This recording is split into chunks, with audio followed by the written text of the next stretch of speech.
some of them are bigger than any home I've ever lived in. There are about, about 800 of them. Cabins with different architecture. They're really pretty.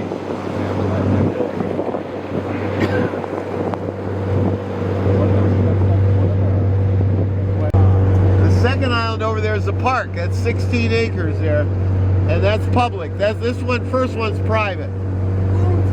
No buildings on any of these islands, though. They're really not buildable. They're gravel piles. You'd have trouble finding water. You'd have trouble digging down in to get a foundation. So they're just wild, which is nice. It gives the lake a little bit of a wild feel, you know.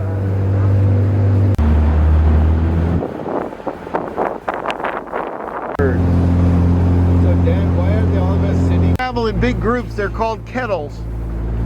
And they don't like flapping their wings. So what they do is they go above this island, and the wind comes across, hits the island, and goes up, and the turkey vulture gets a free elevator ride to the next floor.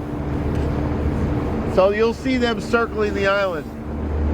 They're about the same size as eagles, but one of the ways you can tell it's a turkey vulture is the way he holds his wings.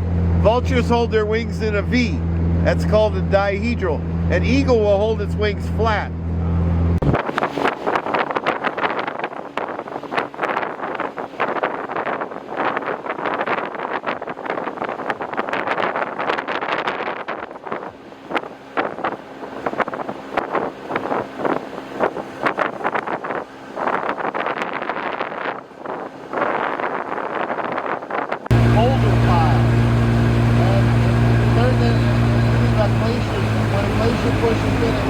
Pushes a pile of rocks ahead of it.